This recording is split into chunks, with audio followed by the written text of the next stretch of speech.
true, you need to pay attention to my tips and tricks. That's a pyramid scheme. No! It's a conical tiered multi-flow through medical marketing entity. Absolutely. Prove it! She's her own customer, Steve. An essential oil party? It's a scam. You give them money and they just take it. All the red flags just look like flags. It'll tip over. We have guests. You were supposed to have cleaned up all these quality products. She needs an oil vention. Stupid cult. They label their financial records like dummies. This isn't a scheme. It's a system. We're always dancing on the back end. Like nobody ever sees us, but we're always like, as soon as Taylor says prove it, we're like dancing in the back. I assume that anyone watching this is also doing that. Oh my God. Wow. Hello. Happy holidays. Merry Christmas. All of the things. The whole purpose of today's little chit chat that we're going to do here is that there is a video that came out. It was sent to me I think it was yesterday. MLM Exit, Gladys sent it to me. She goes, have you seen this? I was like, no, dude, Michelle and I should react to this on Tuesday. Like this just came out. So it is literally a video called like Inside the DSA with the new CEO, Dave Grimaldi. He's the new guy. The new head. Yeah, like the chairman of the board or whatever. Yeah. Okay. Screen share. Grimaldi. All right. Dave Grimaldi. I don't know who was the last one. I'm sure I knew his name. I'm sure if I heard it, I'd be like, oh yeah, that guy. Oh yeah. Fuck, where's Dave when you need him? What was his name? Dave. Peter. I don't know. I don't remember. But here's this video. So we're gonna react to it. We'll pause it if we want to make comments, but this is I don't know, it's not very long. I can't see how long it is until I hit play. Okay. This new revenge mentality and this revenge philosophy that has consumed American politics is going to put us in the crosshairs. We want to put our best foot forward, and we have to do that in partnership with everyone across the channel. Welcome to Direct Approach, a bi-weekly podcast hosted by Wayne Moorhead, filled with timely insights, fresh perspectives, and actionable takeaways from your direct selling executive peers to help fuel the growth and evolution of your business. Sorry, I don't want to do this constantly, but based on that cutscene, what do you think this is about? I'm so curious what he means by that. I'm like, is this fucking play about us? Oh, are we the revenge culture? I don't know. That's the only thing I saw of this was like revenge culture. And I was like, this. And he said in American politics. So I just don't like American politics revenge culture to me right now says like, these are the guys in power. Like, I don't understand why it puts them in the crosshairs. So I'm curious to see. I don't know. Like, what is he saying? Do you think they're worried about like losing the House or the Senate, and that's what they're getting crosshairs? Oh, like we're getting revenge. Like the America is getting revenge on Trump, and it's going to put them in the crosshairs because they've aligned with him politically or something. Maybe could be something like that. Yeah. What does advocacy really look like today? And how do you tell a better story about an industry that's often misunderstood? In this episode of Direct Approach, host Wayne Moorhead sits down with Dave Grimaldi, CEO of the Direct Selling Association, for a candid conversation about what's working, what's changing, and what's at stake. From legislative priorities and reputation repair. Wait, what? He said the name of the host, and I was just going to look him up in another tab. But Moorhead. What's his first name? James or something? To field first storytelling and the power of collective engagement. This episode goes inside the DSA and reveals how the industry can align around a smarter, stronger message. But before we begin, we'd like to thank this episode's sponsor, InfoTrax. In today's digital landscape, direct selling companies face a critical challenge, transforming traditional practices into modern, customer-focused models without losing their core identity. FlexCloud, powered by InfoTrax's world-class commission engine, provides the foundation to seamlessly connect. Flex Club. Okay, so Wayne Moorhead. Okay, so this Direct Approach podcast is the DSN podcast. First of all. The Direct Selling News podcast is Yes. interviewing the CEO of the DSA. Yeah. So Wayne talk about how we're too mean to them and what real advocacy looks like. Wayne is the global senior vice president of marketing at DSN. So that's who we're working with. The marketing guy, the head of marketing for the scammer for news. MLM. Yeah. MLM news. Got it. Let's Next, go. your ecosystem with premier service providers while delivering the commission accuracy and flexibility that drives distributor confidence and retention. Experience how industry leaders leverage FlexCloud's integrated architecture to enhance customer journeys, equip distributors with intuitive mobile solutions, and I said whatever they're advertising here. My next deep dive. access real-time analytics for strategic growth, all while maintaining the relationship-driven essence that defines successful direct selling in an evolving marketplace. Now let's welcome your host, Wayne Moorhead, and his guest, Dave Grimaldi. Hello and welcome to another episode of DSN's Direct Approach podcast. I am your host, Wayne Moorhead, and today I'm honored to welcome a very special guest. He has spent his entire career in Washington working in Congress, federal agencies, and multiple trade associations where he established deep connections and strong working relationships across the spectrum of Capitol Hill, which he is now leveraging on behalf of all of us to advocate, champion, and benefit the entire direct selling channel. I'm excited to welcome the CEO of the Direct Selling Association, Dave Grimaldi. Dave, thank you so much for being here today. Wayne, it's a tremendous honor. It's surreal to sit in front of you, having just watched so much of your amazing content and learn from it. Thank you for having me. Very excited. Appreciate it. No, the honor is ours. And this is very fortunate. I feel blessed that Stuart allows me to get to speak with people like you and other leaders across the channel. So a big thank you to Stuart as well. And speaking of thank yous, I'd love to start off maybe a little bit presumptuous on speaking on behalf of the entire channel. Hopefully they're okay with that. But we just want to say how excited we all are to have you in this role. The conversation, the feedback, the excitement has really been overwhelming, and we all look forward to working with you and appreciate all you've done the past year in your role there. It has been a heck of a year, and I don't know if I've ever been happier professionally. And I'd love to talk about every element of that, but it's the thanks goes to everyone else for getting me through this year and the embrace I've received. That's amazing. The Direct Selling Association has that effect on people and their love for their career. Once they find it, they never want to leave. Mm-hmm. So it is an incredible channel, and we're grateful to. Pause. That's not what I've heard. I have built an entire platform on the fact that is not true. Oh my God. Everybody that gets into direct selling realizes how much they love their job and never leave. They mean everyone who decides to open their own direct selling company. It has to be, right? I think that they're talking about like the Barb Pitcocks of the world, like Eric Worre and people like that. Not real people. Even we had an episode recently with Kathy, who was more pro MLM than most guests that we have on this show. And even her attitude about it toward the end of the episode was like, maybe I am anti-MLM. Like, you know what I mean? Like, and here's the other thing. These guys are talking numbers. They're not talking like what actually is happening to people.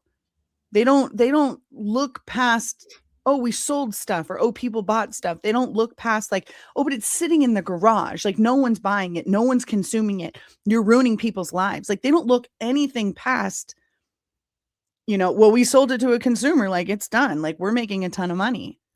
I don't know. This entire podcast negates the statement they just made. Yeah. So. And I'm yeah. You are living proof. Like, we're all living proof, right? Exactly. Hello. Wow. To have you there leading the way at the DSA. One thing just to call out, you and I have one kind of cool thing in common. We both grew up in Washington, D.C. We're Beltway boys.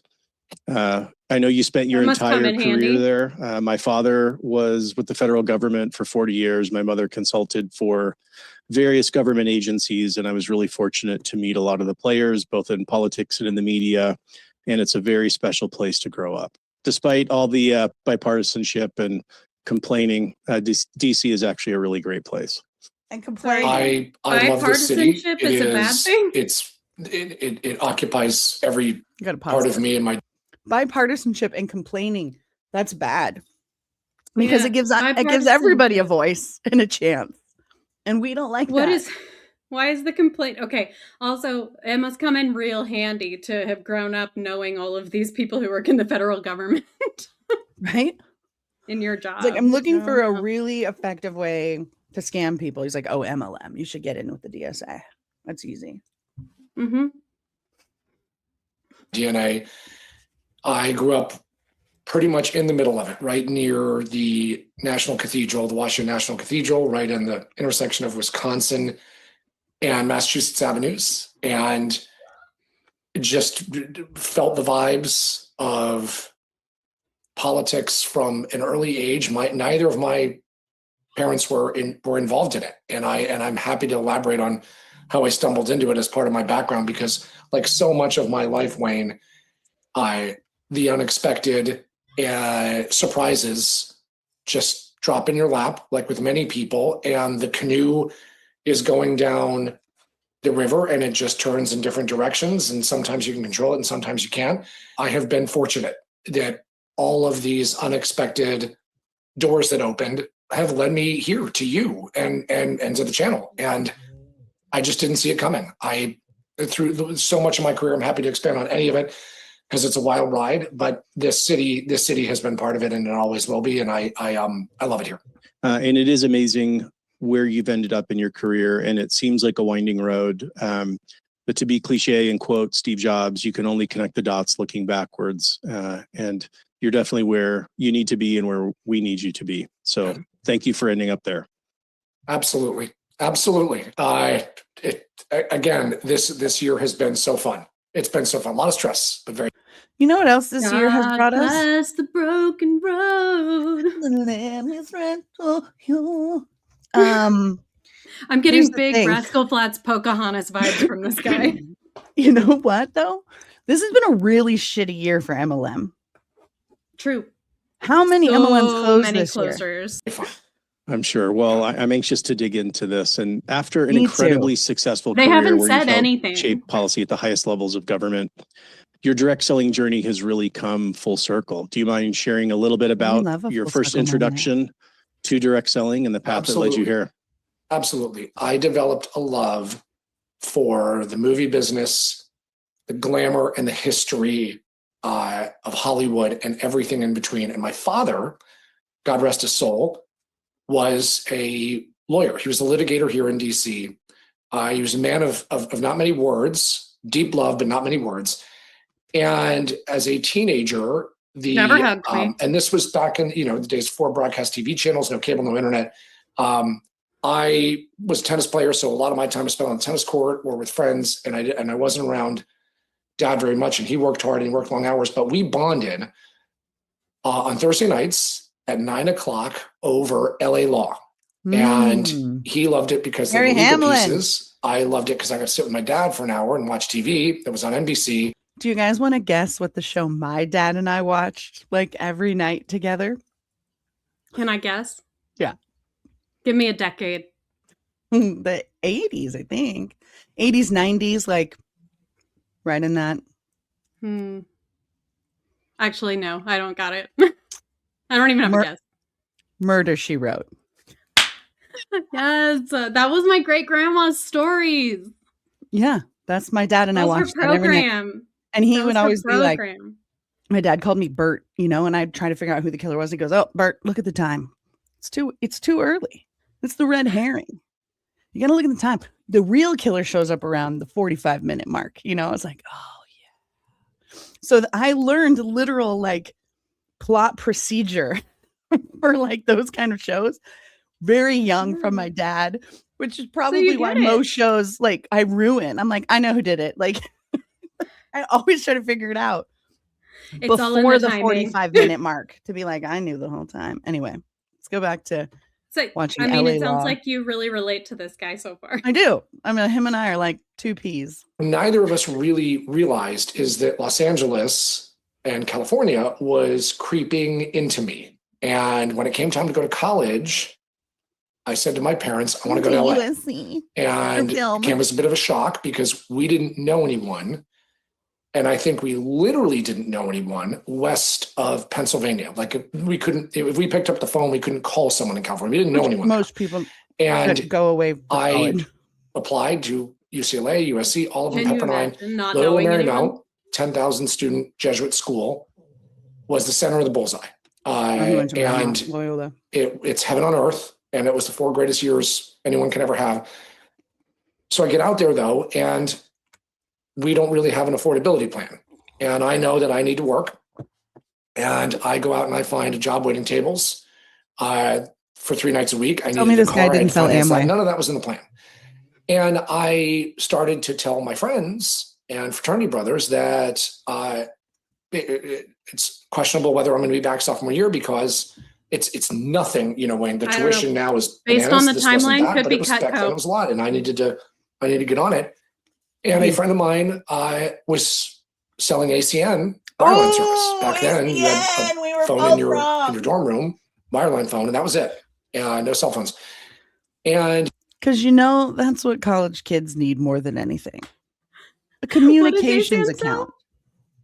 ACN, American Communications Network. They sold phone plans, and they sold cell phones, and they would sell video phones, but you could only video phone to another video phone. So it was very insular. Yes, also, okay, so I'm looking at this guy's I'm doing some math, and I'm like, was he selling bag phones or It would have probably been early cell phones or car phones or just phone, long distance phone plans for kids calling home, probably. But here's a fun fact. ACN, their top sponsor, spokesperson, Donald Trump. Donald Trump was their spokesperson, and they paid him over $4 million to do speaking engagements. Donald Trump is the highest paid MLM spokesperson of all time, and it's with ACN. Okay. Just little fun facts. Just little fun facts to know. He told me, Dave, you're great. Like you, don't want you to not return to LMU. Why don't you take those dorms over there, freshman, because he was a sophomore, I was a freshman. Why don't you take those dorms, go to the restaurant where you're working, do your fraternities and sororities, see what you can do. And it's where, Wayne, I initially found part of my drive. And I drove hard at it out of necessity and a little bit of desperation. Not all direct sellers do it for those reasons. I did it for those reasons. And I started to just corner the campus. And the funniest little footnote to this is I'll never forget being in the dining room at LMU, and a woman came up to me. I think she was a freshman, and I had known her, but she said, hey, my dad is wondering why my phone bill is less this month for my dorm room phone. And I said, well, because as I told you, we offer better rates than at the time AT&T. God love AT&T, but ACN offered better rates. And it showed me that it actually was not just me earning supplemental income, but helping other people too by providing a service that was helping them and their families' bottom lines.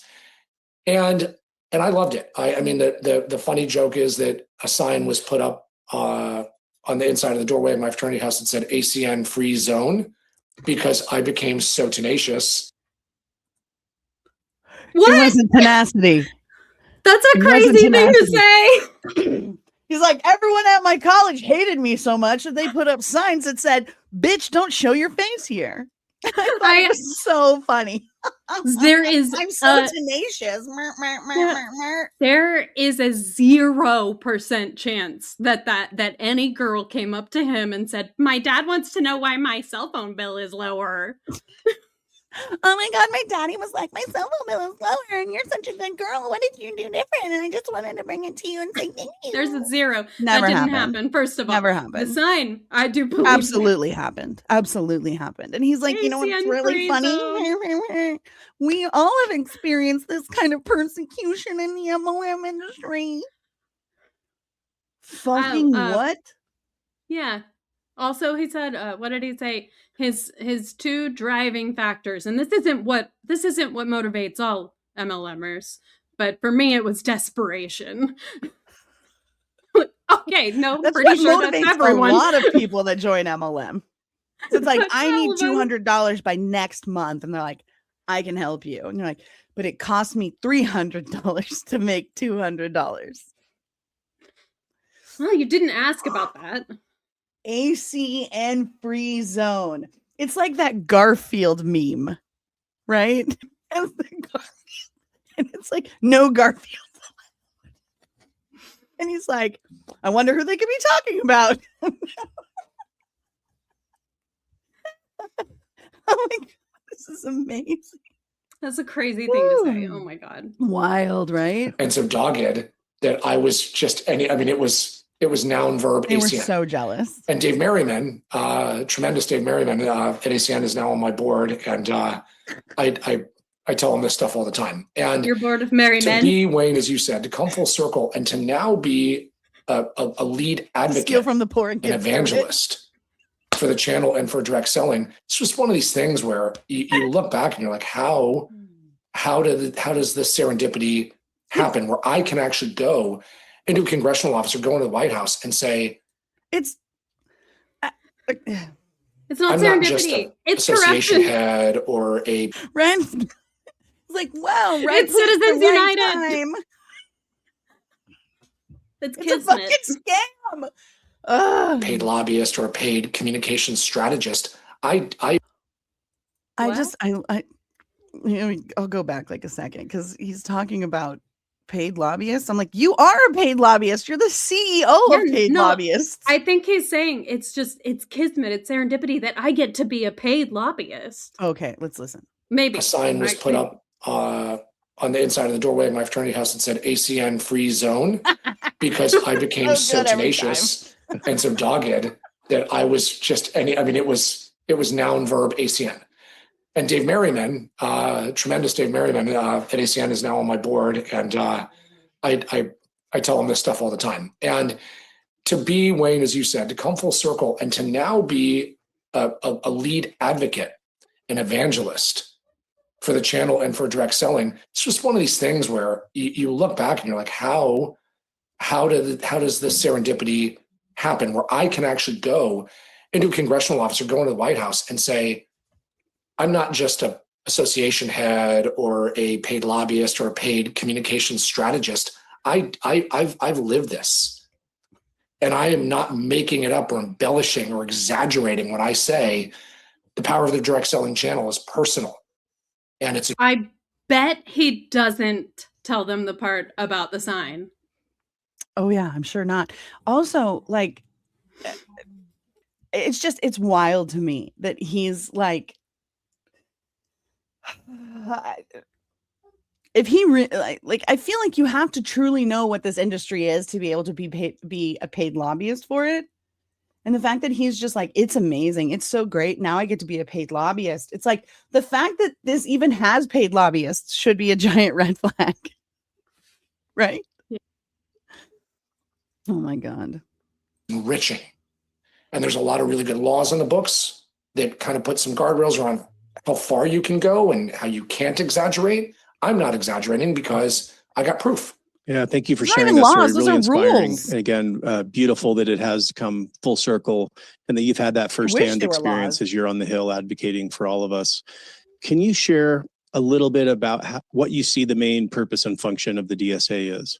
Oh, yes, please. Absolutely. I am in a city full of associations.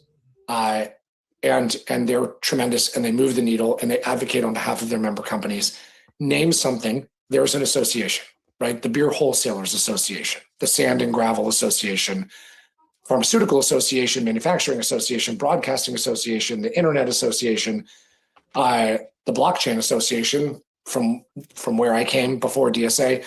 And these and associations are kind of the big tent of member companies situated in a certain industry. So before he was part of the MLM Association, he was in crypto lobbying. You know what's missing from all these associations he's rattling off are the ones that are there to protect consumers, right, and not companies.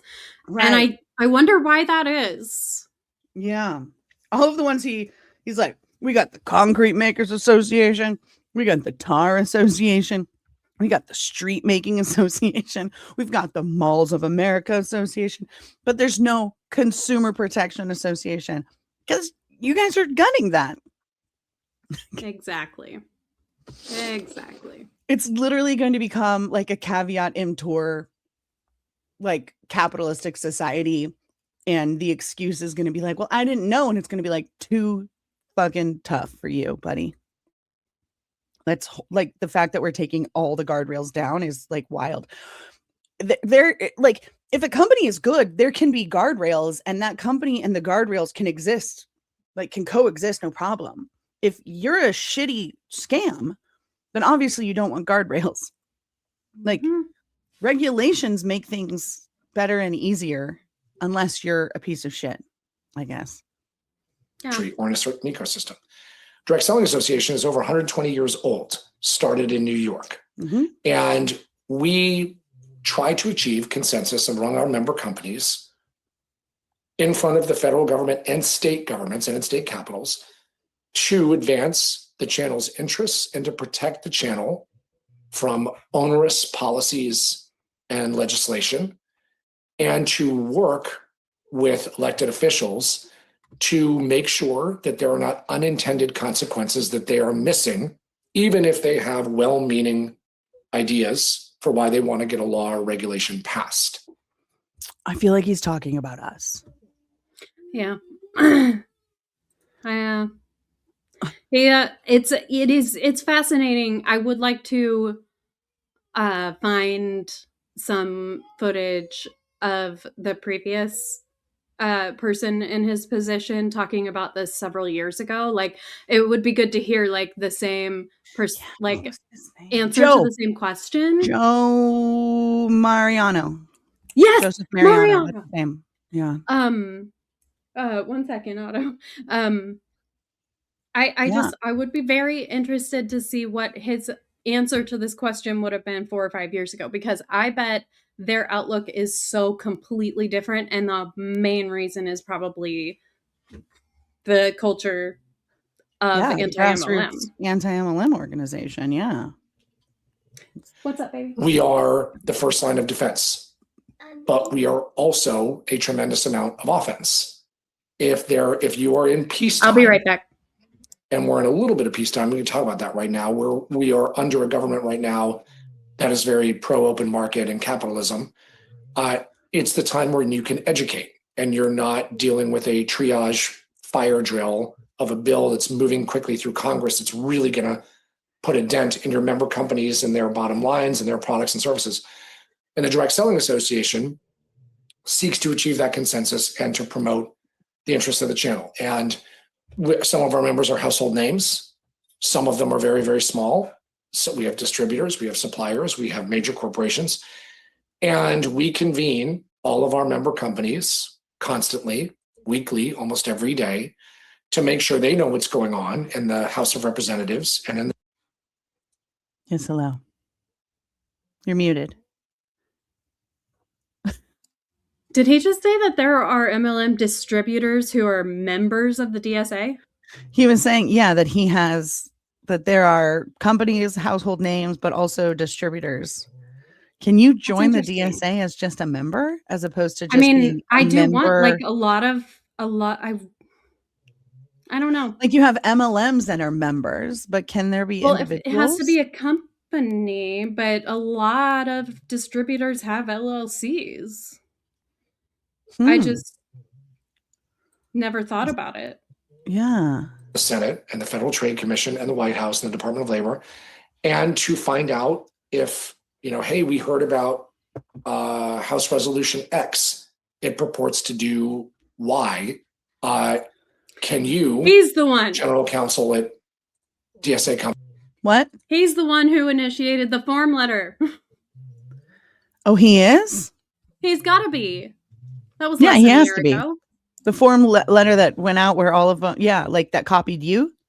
Yeah. Yeah. Okay. Is that you? I think, that Julie covered it like in depth, but it was like basically the same. It was the same thing that the DSA did, like to garner all those. She came on the signatures. podcast and we talked about it. Yeah. Yeah, it was. Yeah, I think Grimaldi's been here for like at least a year. Tell us what that would do. What would that do? And then it's, oh my gosh, Dave or John or Calissa or Brad or whoever. Glad you caught that. Yes, that would be horrifically damaging. Get in there and talk to that Senate office and let's start a dialogue, because they may not know what they're seeking to do. Sometimes. But here's the funny thing. He's like talking about like House bills being passed that could be totally damaging for the MLM space. Every single thing that we've ever worked towards getting passed, whether it's like an ANPR or like anything, has always been just to add safe rails, like safeguards and guardrails and protections. It doesn't take anything away. It doesn't change anything. It's just like, we'd like to get more of a 30-day return when you start. So if you want to come back, you have a little bit more time to think about things. It literally does not take away from the DSA at all. It only makes it safer. Mechanisms to enforce and codify.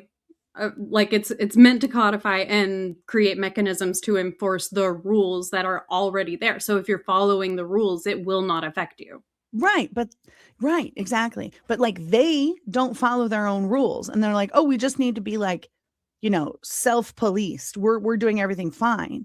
And we just basically say, hey, look, if you're self-policing, this won't apply to you. It's the people who aren't self-policing. It's the people who aren't following the rules, not the people you're talking about, the people that are falling through the cracks. We're trying, like, anything we've done it's not like we're trying to abolish MLMs, or anything like that. It's literally like, we want to make it easier for somebody to say no if they don't want to do it. So the fact that he's like arguing that like we're the bad guy, like either he has no idea what we're actually trying to do, or he's just a big fat liar. I wonder which one it is. Nothing we've done has tried to take anything away. It's literally like saying happy holidays instead of Merry Christmas. We're just trying to be more inclusive of everybody that is affected by MLM. He is only concerned about the companies and the top people. He's not concerned about the people that are losing money, because that just goes into his churn rate. It just goes into the numbers to show that they're making money. Everything we've ever done is just to add to existing things to make it a safer place. Elected officials do know what they're seeking to do, and we can talk about that also. Make things safer. You can't scam people. A famous senator, and I'm not sure if it was Orrin Hatch. God, I can't remember if it was Howard Baker from Tennessee or whoever, said that everybody who is elected has hundreds of thousands of people in their districts who see good in them and who put them in Washington for a reason. Their constituents and their voters know their elected officials and can be their judge of characters. So try to see the good in all of them. Try to see the good. Try to see the good of why they were sent to whatever state house or here in DC. That's what I try to do. Now, granted, things have really become nasty and vengeful, and it's a little bit of a different complexion. But DSA, all the way back to your question, DSA seeks to work with all of them, no matter who they are, for the interests of the channel. So something that has nothing to do with the content of this at all, and just the way that they've decided to frame this shot.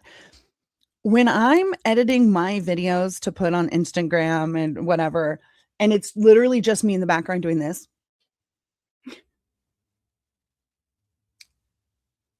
I don't put that up because I look stupid. And here he is just going, while the other guy's talking. Like, you could be showing the other guy talking, or even split screen it so the other guy that's talking is shown, and then when you're nodding like a doofus like this, then it makes sense. This is purely from a director and a producer standpoint. And I'll tell you what probably happened. What probably Maybe he's happened? Picking his nose or something, and they couldn't use it. No. It was edited by AI. Oh yeah, no, absolutely. What's the temperature there? Are we facing headwinds and tailwinds? Can you share a little more on that? It's a great question because of its timing. DSA just hosted our two-day and one evening legal and regulatory summit, and paraded through the summit were bipartisan members of Congress, the Federal Trade Commission, the White House, et cetera. So we are one day after the summit ended, and we heard the perspectives from some of the leading minds and legislators and regulators here in DC. It was tremendous. Trisha was there. It was great. I'm not going to say leading, because I know that the FTC, the good people that we know that we've worked for that understand what's going on, that the FTC was gutted and replaced with new people. So I'm not going to say like the best of the best are showing up. I want to say it's probably the most loyal people that are showing up. We all know what we're talking about here when we say this. Lena Khan, who was actually making great strides in the FTC, was totally let go as soon as the administration changed. The FTC is not about protecting consumers at all anymore. It's about kissing the ring and bending the knee. Unfortunately, the people that we still work with there that are great, that still have jobs, are awesome. But honestly, like the last year since sort of Trump took office again, we have not been doing nearly even like a fifth or a tenth of the work that we used to do the last 4 years. It's just so hard to get everything going that it's like, it's really frustrating. You were there next year. Let's make it happen. And there is endearing love for the value that our companies and our business opportunity presents, all of it.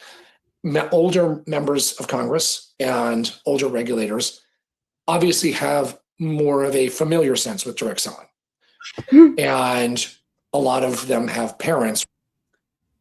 The older members of Congress have a lot of direct selling experience because of their older parents? No. They have a sense of familiarity with multi-level marketing. Because of their parents. That's what I just said. The older members of Congress. Sure. Their dead parents sold MLMs. Is that what he's trying to say? I don't fucking know. He's saying that they were all their parents were the pioneers of early Amway. Maybe. Their siblings or and they that may be themselves true. were direct sellers in one stripe or another. Oh, yeah. But again, my point is that I don't why think aren't I've they ever met. anymore? Yeah, why aren't they anymore if it was so great? And also my other point is that I've never met anybody that wasn't affected by MLM in some way. So the fact that you're like, they had people in their family that knew what Amway was is a moot point. What he means is that their sense of MLM comes from that. Those days, Right. like those memories of, and their parents were probably putting on a show for their kids too. Having brownie wise flavored Tupperware parties. I get it. Mm-hmm. Oy. The P word, pyramid, is still there. It's still there. We're working to dispel that. The reason that it not here still exists is because of memorable market failures or bad actors that were covered extensively in tabloids or through large litigations or do the tabloids write about MLMs? Or is he calling us the tabloids? Is the National Enquirer, like, are they getting on the Amway train? Like, what's going on here, man? This shit is ridiculous what he's saying. Or trials or takedowns. You can reference Herbalife's ordeal as one of those. But you still get that word. Pyramid, yeah, hello. Now, what we are doing, and this goes back to your DSA question, is we are reimagining the entire way we storytell in order to dispel demagoguery and knee-jerk perceptions and knee-jerk judgments or reactions. Did he just call us demagogues because we don't like pyramid schemes? Like, what? and to put human faces on all of this, because we have the. That's literally what I do every fucking day, is put human faces on pyramid scheme stories. Literally. And I know these motherfuckers listen to my podcast every now and then, especially when I talk to big people that like have made waves in the industry. This is wild. The greatest storytelling ecosystem that God ever created. And I'm part of an example of that, even though a small one. But I'll go to our trade shows, or one of my best examples was being in Tulsa, Oklahoma last year at Senegens's show and meeting hundreds of women who talk about how some of their best friends are made through Senegens. And that weekend, Senegens. Yeah. What that happens shouldn't to be those the selling best friends when point. you fucking leave Senegens? Yeah. I don't And talk like, to why any of is the that LuLaRoe people anymore, ever.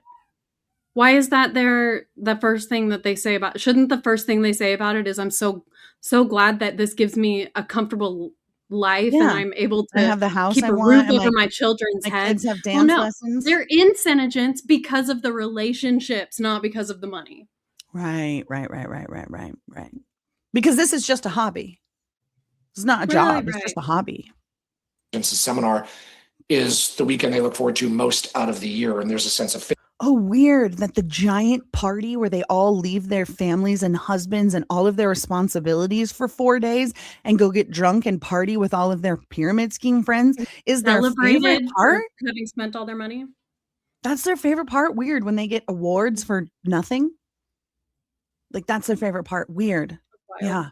I would imagine, leaving my entire life and going on vacation for a few days to get paraded around and told how great I am is definitely going to be my favorite part too. Family, and there's a sense of community, and that their confidence was low or their success in life was low until they began direct selling with whatever company it is, in this case, Senegens. No, it made it worse. You don't have that in other areas of the economy. Yeah, because you can find it in some of them, but we are the most powerful. We are the most personal, by and large, undisputable. By nature. But Wayne, you get the tongue-in-cheek things, and I wince a little bit. As I said, I was at the Blockchain Association before this.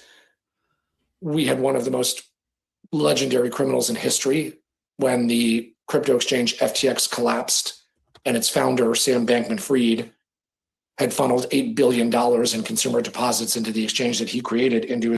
What about OneCoin, the MLM crypto? What do you have to say about that? Weird, because both of your things just joined together. Do you have any opinion on that one?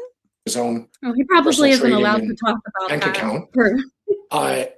Like, only talk about the non-MLM my career. ones. No, only talk about the ones you're personally invested was a fraud in. and a scam and was fake and funded terrorists and child traffickers and fentanyl sales. And now your biggest figurehead, your biggest public face, is one of the biggest criminals in American history. I'll go back to ACN and the $400 can we talk million about the spokesperson of ACN? Can we talk about your spokesperson from ACN? Can we talk about that being a pretty? How many felonies? 30? Was it 34 felonies? At least. But go on. We had to dig out of that. It took a while. Right. And crypto's now, one of the most attractive and newsworthy industries in front of regulators, and it did a complete 180. True at all, but okay. Direct selling is different. Older members of Congress know what Mary Kay is, and they know what Amway is, and they know what Pampered Chef is. Younger members of Congress, that reference point is a little more hazy. Reference point the connective tissue isn't as strong. Right. And it's also, my mom lost a lot of money in Amway. Yeah. My aunt sold Mary Kay. Oh yeah, I know. My mom lost a lot of money selling that Metabolite stuff. My mom was never around, actually. Yeah, she was always at conventions all the time, and I always had to have babysitters. Yeah, I remember that MLM. Yeah. This isn't the days of home parties. We've heard of it. That's what he's talking about. Right. Direct selling, Mary Kay. Yeah, I think my mom mentioned that. I think I've heard of that company. And then you've got to read them all the way in. Let us explain what this is, what the business opportunity is. It's not like going in and needing to talk about regulating Tylenol or Advil.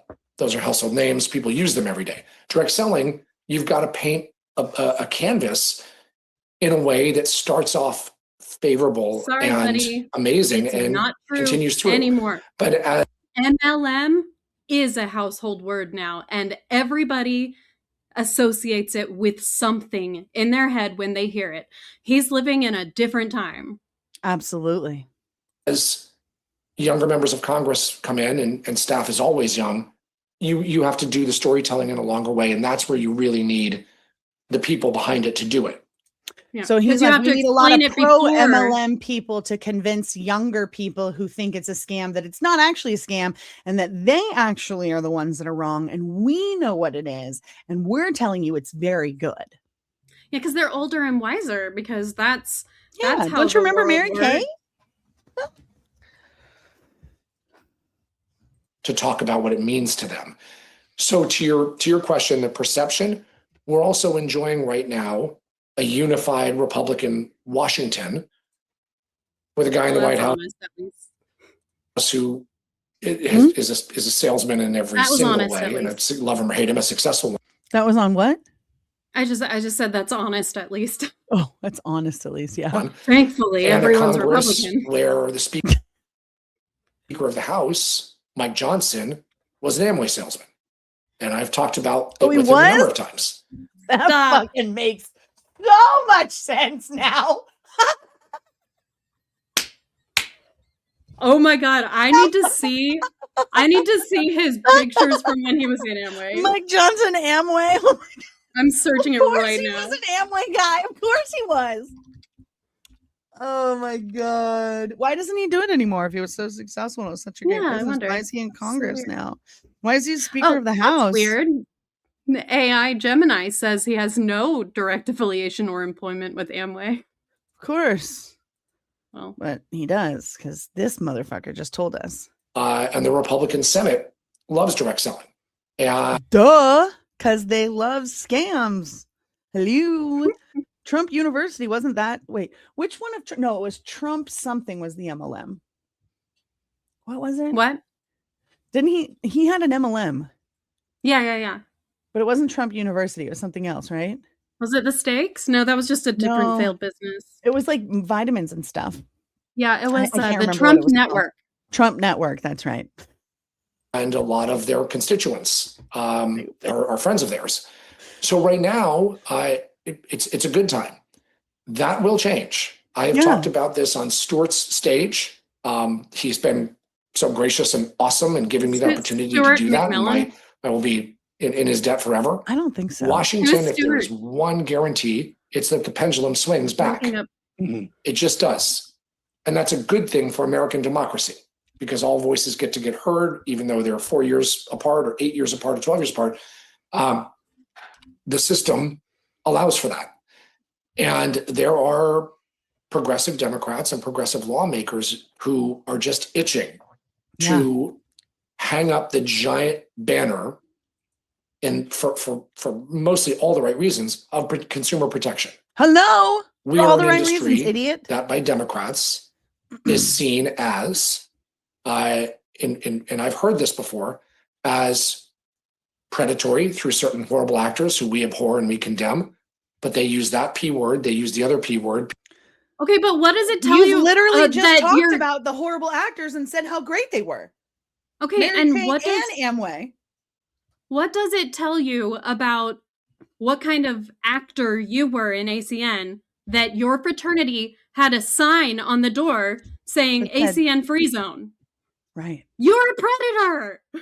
Right. You're a predator. He's like, people call it predatory. I just don't get it. Scam, you hear that on and I mean, this is true of any ecosystem. Can you back it up? I need that. We hear it too. And back it up like 15 seconds, man.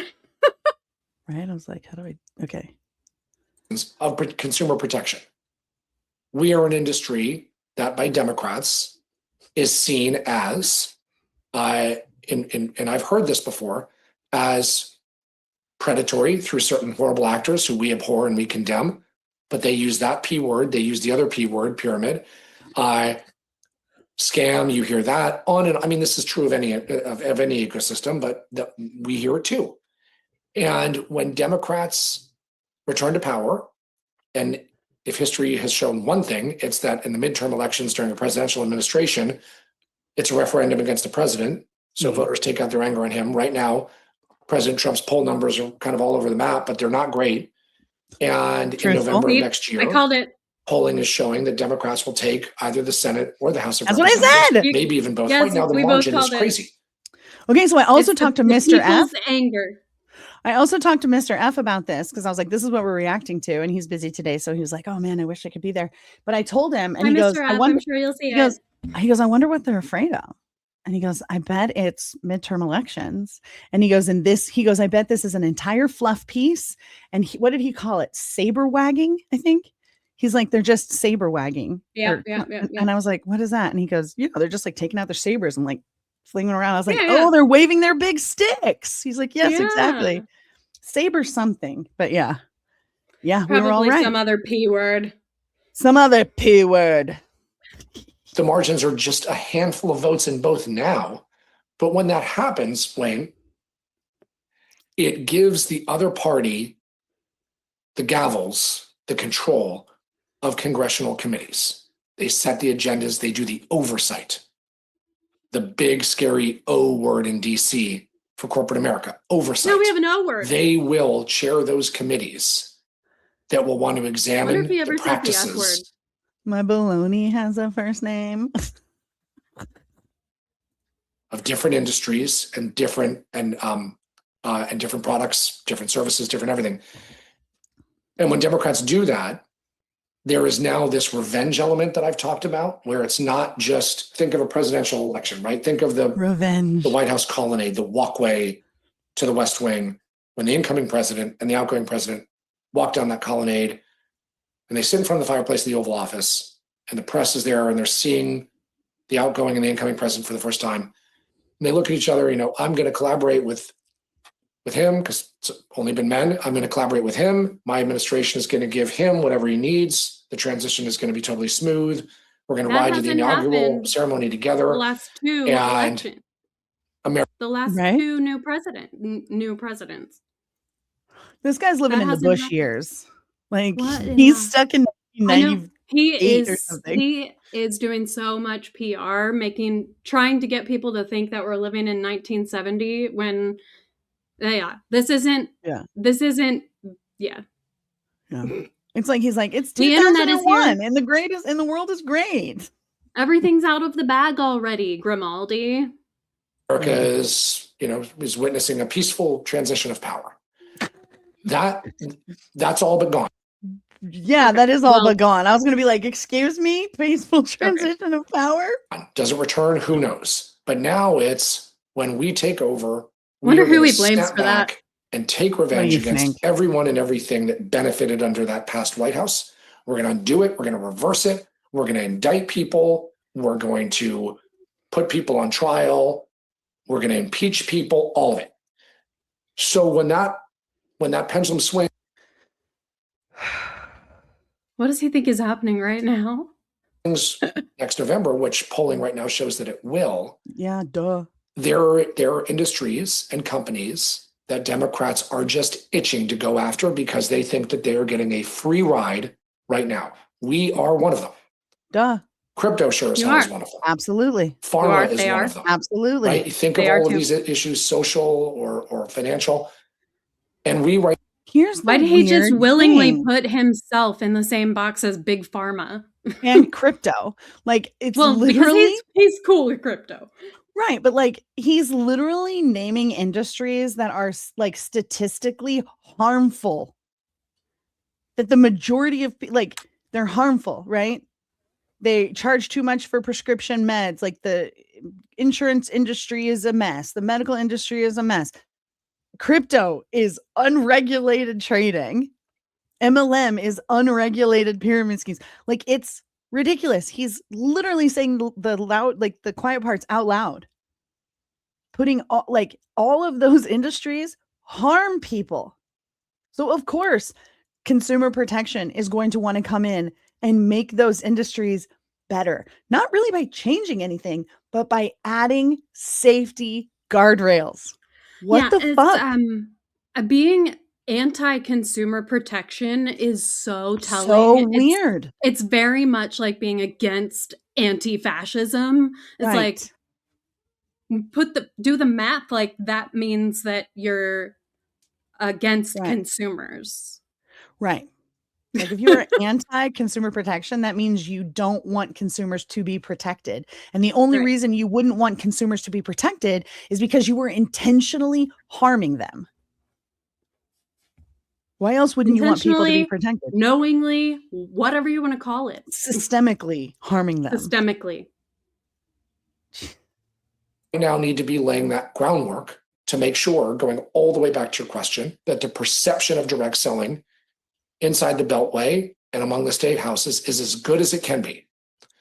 Wow. What he's describing right now is literally the thinking behind the form letter that he, I'm sure, was behind earlier this year. That was, so correct me if I'm wrong, but it was like pre-written, and it was something that that people could send to their representatives in Congress, testifying to having had a good experience in multi-level marketing. Yeah. And it was pre-written. Julie and we talked about this. I remember this now.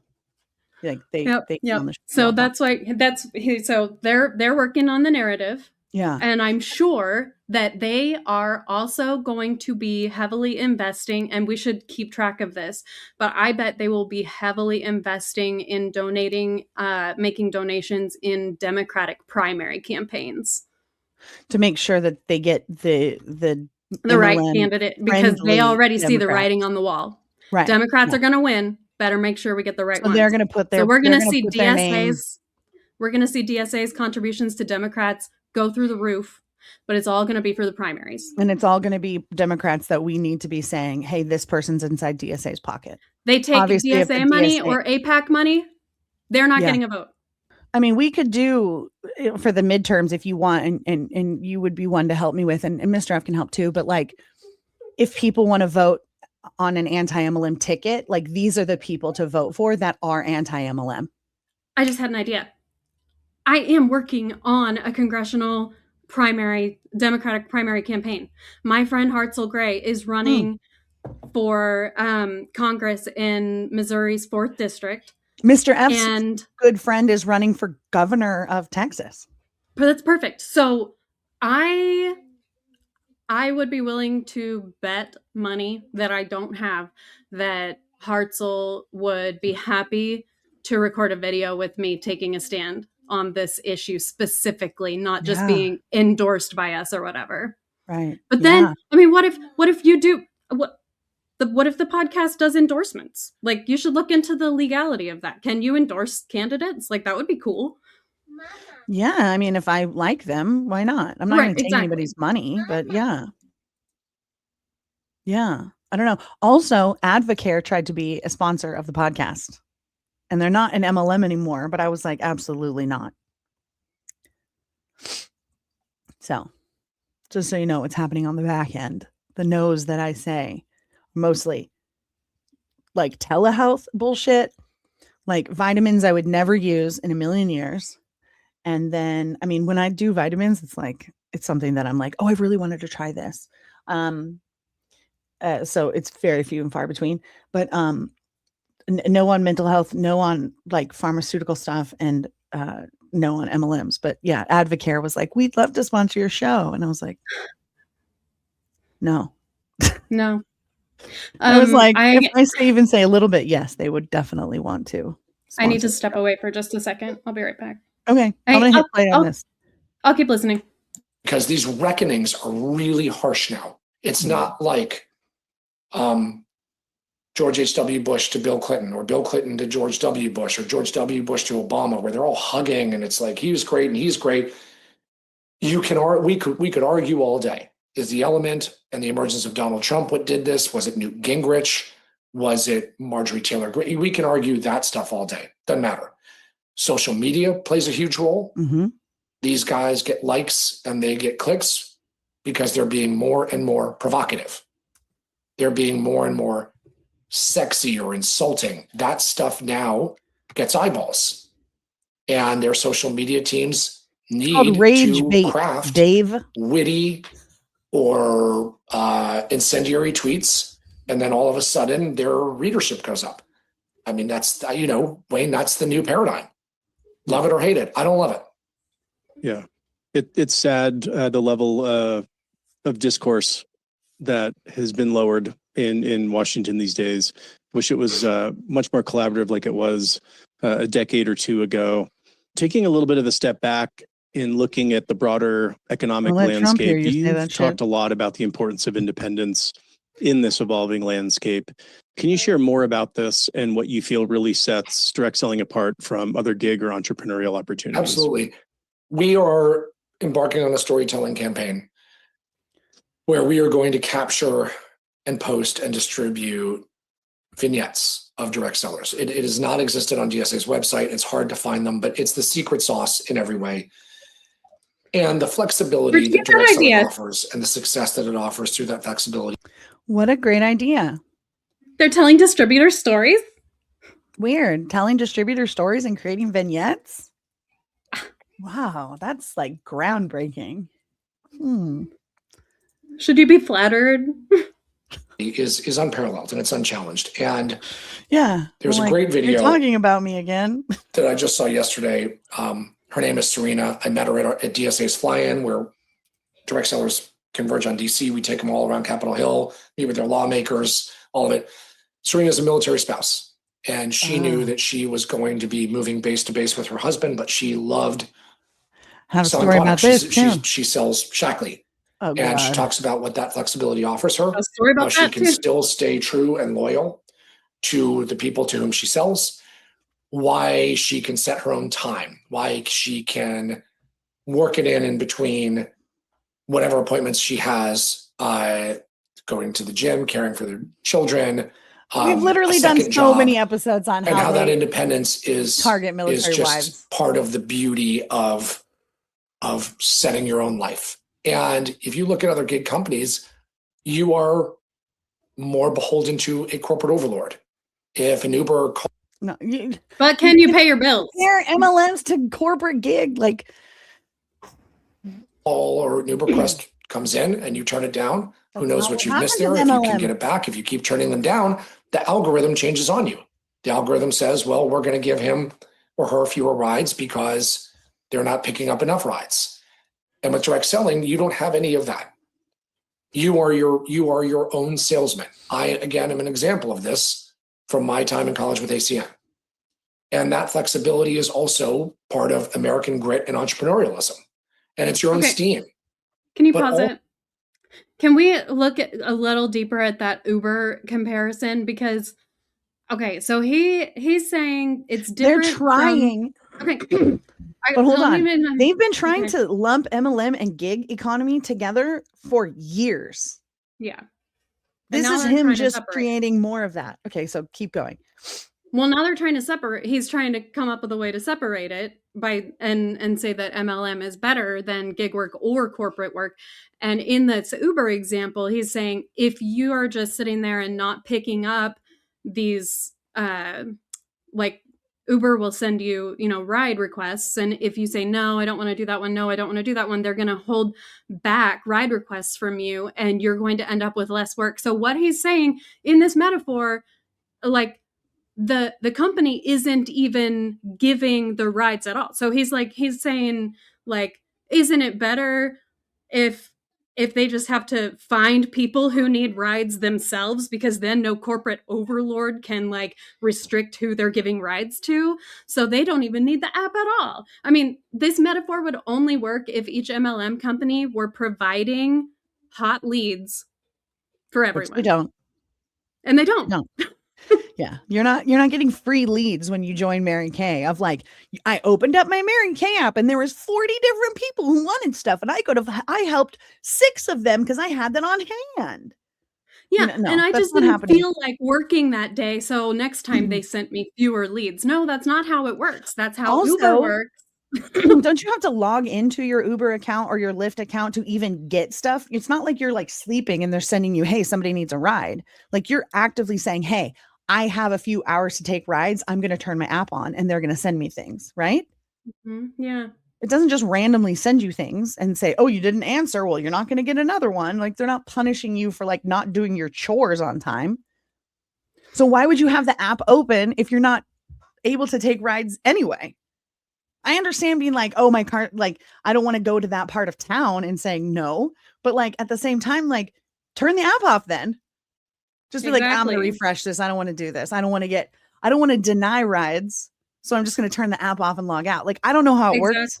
Like, I've only ever gotten rides. I've never done it, but the analogy literally only works apart if the companies are providing hot leads like Uber does. Yeah. And they're not.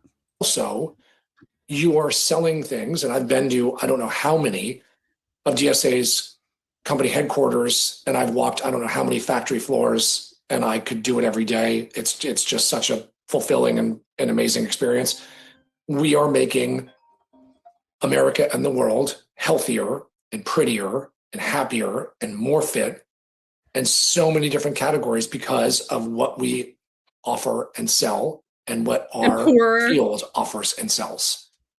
And I think that makes us unique in every single way. And elected officials need to hear about that. And they do. And Congressman Clyburn, yesterday on our stage, was talking about his mother who bought a wheelbarrow and would pull her the beauty products that she sold through the streets of South Carolina, and how she had the trust. Sounds like more like a cart than a wheelbarrow, because you don't pull wheelbarrows, you push them. And why would you put beauty supplies in a wheelbarrow when you could just get a push cart like he's probably talking about? I don't know. Maybe I'm just being pedantic at this point, but of her community and how they loved what she was doing. Oh, it's Granny Wheelbarrow with all her lipsticks running. And he'll never forget it. And they didn't have a lot of money. His father was a minister, and this helped supplement their income. Wayne, it's unlike anything in the world, and I can't get enough of it. But that's not multi-level marketing. That's what? That was what he described wasn't multi-level marketing unless she was recruiting people to get their own wheelbarrow and do the same thing. Like, well, see, that's the thing. It's like in this whole scheme of multi-level marketing, right? They're selling goods, which is what Kathy was also saying. Hey, I can look at a business plan for an MLM and go, oh, you buy shampoo for $6, you sell it for $20, you make the money this way, or whatever it is, right? Like, figure out how much you need and then divide that by how much it costs. And then you need to sell 100 bottles of shampoo a month to make your quota. So don't focus on anything other than selling 100 bottles of shampoo. That's what you need to do. So when I'm talking to Kathy, I'm like, yes, absolutely. MLM as direct sales only could totally work, aside from the product can be found somewhere else, probably cheaper and a better quality. Everybody else is selling it too, so it saturates the market. Everybody who's like, oh my God, I love this lipstick, you then recruit. So it's like you just lost a good customer. It doesn't make sense. They're only talking about the direct selling stuff. They're not talking about the whole pyramid. They're not talking about the recruiting. They're not talking about the predatory stuff. They're mentioning it, going like, oh my God, I know what they're talking about. They're so dramatic. It's about selling. And it's like, sure. But the amount that you have to sell, because it's so expensive, you have to spread yourself so thin to be able to sell enough of this to make a livable wage that we've all looked at it from every possible angle, because we were all in it in every possible angle. And the best way, the fastest way, and the most efficient way to make money is to recruit people under you and convince them to buy things they don't need, because you get a percentage of what they buy. The end. None of that was mentioned in this video about how great direct selling is. No truth was shared outside of peddling shit door to door or inviting people over to your house to shop from your wheelbarrow. If that's all it was, there wouldn't be people going, it's bad, because that's literally just sales. Literally, if it was just selling communications plans, nobody would have felt the need to hang up a sign on the fraternity door saying, shut the F up about ACN. Right. I'm not picketing outside a Verizon store. I'm not picketing outside of like a Mint Mobile booth saying, no, this man, this is predatory. Because it's not. Because everybody that gets in knows what they're getting into. The fact that we only show people the iceberg, oh my God, you love the products, you can sell them and make a bunch of money too. And then all of a sudden they're like, okay, I sign on the dotted line. And then it's like, welcome. You know what I mean? Like, they're not giving everybody the full picture. It's like Ted Bundy being like, we're going to go on a nice drive. Don't you like driving in cars? You like the mountains, like, yeah, right? well, once we get there, you're going to kill me. Why aren't you talking about that part? You know, it's so predatory and it's so ridiculous. And the fact that they don't mention this at all and then try to make us look like the bad guys for only wanting to create safe havens and guardrails to protect people from these people. We're the bad guys. I mean, it's just ridiculous. It's just absolutely ridiculous. Yeah. So, I mean, is anybody surprised that that's what they said? Is anybody surprised that that's what this was? A fluff piece from the, you know, that's like, it's the Direct Sellers News interviewing the CEO of the DSA, which is a great interview for that platform, I guess, you know, like, obviously, like, I get it, but the fact that they like left so much out and the fact that they lie like through their teeth is wild to me. The fact that they can just say things and just be like, yep, this is just how it is. I muted you because you guys were having That's fine. Time. I was like, oh, we're just going to mute her real quick. As soon as I heard Otto start screaming, I was like, mute. Yeah. So fun. Yeah. There's like, we're only halfway through and like, that's insane. Wow, I thought it was over. No, I know. It's fine. We're going to end it here because it's so much. And I will put the link in the show notes and everything for people to watch the rest of it. But like, I just,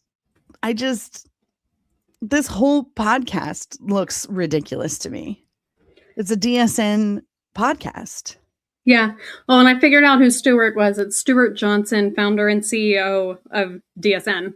Okay. Well, that makes sense then. Stuart, the founder of the DSN. Yes. And I guess Dave's or Wayne's counterpart. Yeah. I mean, this video just shows me a few things that I know is like the work that we do is noticed by them. Then it is kind of burning. It's lighting fires underneath them. They realize that they have to come up with excuses for all of the truth that we're sharing. And then like the leaving out of the pyramid aspect, the leaving out of the team building, which I think a long time ago, that was a much bigger, like you can build a team and you can train people. And now it's a much more emphasis on the selling because they know people are watching and like everything is recorded now, right? So there's nothing that you can really get away with saying because someone's like, oh shit, I saw that. I recorded that. I'm sending that to somebody. It just shows me that what we're doing is hurting them. But it's funny because what we're doing should coincide with what they're doing. Like, I feel like, especially how he's like, I wish it was the days where we can all just get along. I'm like, we would love to get along with you. We would love to have some common sense legislation here. We would love to educate people what the truth is. We would love to put guardrails up, but they know that if they worked with us and they did the guardrails that we want, they would see a huge spike down because it would give people freedom and it would help people not be taken advantage of. They would see less in profits and absolutely their distributors would see they would have to start selling. Like the ones who are making profits now would have to start selling and they would leave. Yeah. Yeah. It's wild. Well, yeah, there's even more. Just too much. So There's too much stuff. If you guys have any questions, or if you want to see us react to the other half of it, let us know. I was gonna say if we end up getting some clips up and people are like, "Oh my god, this is great," then we should do the next one or the second half next time or something. Yeah, totally. We're literally like halfway through. Oh my gosh. Like we're That's literally crazy. halfway through. And this little like screen is a perfect like this that screen Good that was there is like stopping a point. perfect halfway stopping point. Have a wonderful day, everybody, when you watch this. If you do, thanks for hanging out, Michelle. And yeah, we'll see you guys next time. Bye. All right, bye.